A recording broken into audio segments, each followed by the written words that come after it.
DC here. Hi, guys and gals. Well, it is time for another Sunday morning coffee vlog. As you can see in the background, it's pretty cloudy today. It's even actually cool. It's like 16 degrees, but it's nice. It's nice. We've been having scorching weather, and Europe is in a right now is not only in a heat wave, but a really bad dry spell. So a lot of places actually are rationing water and so on. So we had a really big storm on Friday evening, where torrential rain and wind and so on. But it would be better if we would have that all that water over a more, I was going to say, defined period, because if you looked at the lawn over there, it's not green or anything. It's patches of gray and, well, brownish or whatever. But yeah, I guess we're going to get through it. From what I understood is that it'll be warm again this week, but probably closer to what we would call seasonal temperatures and so on. But yeah, it's not a great summer in that respect. I mean, I guess for those who love the heat, they're really really happy. But those who don't, I think the heat's not so bad when it's dry. But the thing is that you don't want to go without water, and that's the thing. I mean, we in Switzerland we're pretty lucky. We have overall quite a bit of water, but there are rivers and actually a few lakes that have almost dried up. Some of the smaller ones. Anyway, that's just the way it is this year. Anyway, we'll see how it goes on. So I hope you're all well today. Like I say, it's Sunday. It's quiet. We had the kids over yesterday, and the kids, the grandkids, and had a good time. I made some chicken on the barbecue, and so chicken legs on the barbecue, and we had a big potato salad and so on. So it was good. It was a good time. Yeah. And now just kind of relaxing. Yeah. This DC still sleeping, and it's a bit like my Sunday morning quiet time. Yeah. Oh, work is kind of weird these days. I mean, like I've been talking about in the last period, when you're coming up close to retirement, it's like people are just kind of like, that's all they want to talk about. Oh, and they're always comparing, in the sense it's like, you lucky bum. They don't actually say it that way, but they in other words. And I keep telling them, well, there's pros and cons to that. I mean, but I guess it usually you see that a lot of people are not satisfied with with their working conditions and so on. So they would like, they say they'd like to be retired, and then you feel like telling them, well, if you really knew, I was going to say, if you really knew what's ahead of you, because basically retirement, I'm not saying it's the end of life. No, we know it isn't the end of life, but for a lot of people, it's going to be change, like for myself as well. Anyway, but I don't want to end up chatting about that too much. But yeah, like I say, there's really, you see what a lot of people is like, they'd want to have a change. That's probably what I wanted to talk about. Talking about, can you hear the birds? Or talking about changes and stuff like that. Where it's also kind of interesting is, lately, without going into the details, certain people have been purging subscribers lists and stuff like that, and removing those who either don't agree with them anymore, or are just not there.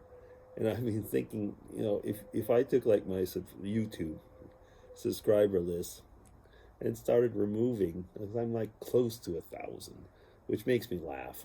I'm happy in a way, but it still makes me laugh, because when I had like around 300 subs or something like that, which I found was a really big number at the time.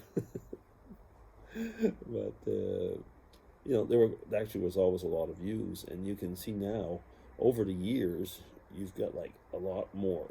I have a lot more so-called subs, but a lot less views.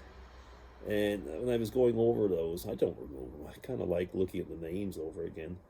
But, like a lot of people have passed away.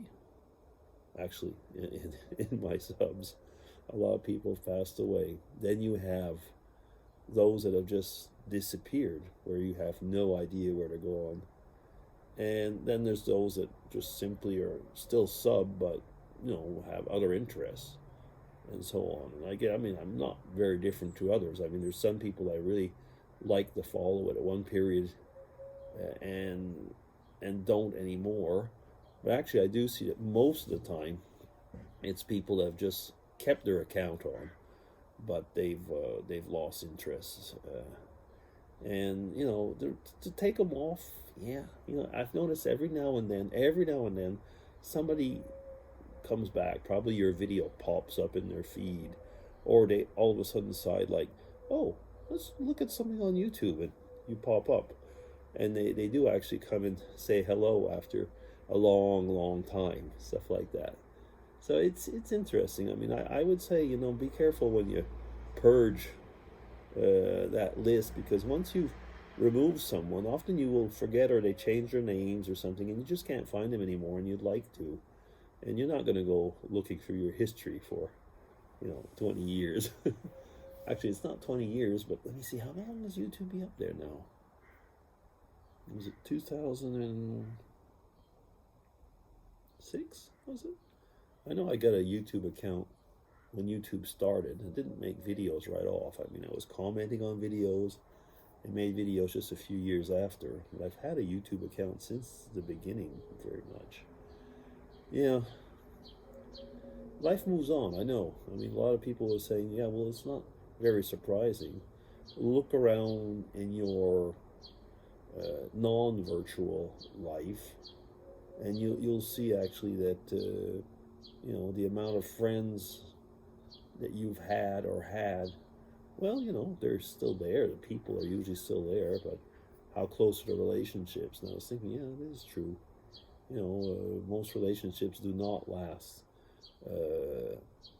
so many years. Some do, of course, but what I would call the casual friendships with people, they pass on, don't they? And then you think about some of the people that you've been following for YouTube for years and years and years, and you say, well, we kept this relation going. It's interesting, isn't it? Yeah. I don't know. I mean, remember, those of you who've been on YouTube for a long time, it probably still exists. I mean, because there's always the monetization and stuff like that. But there was the partnership program and stuff like that. I was never part of anything like that. I think actually I wasn't even able to at the time. I wasn't living in Canada or States. There was something anyway, but I never even tried. Sorry.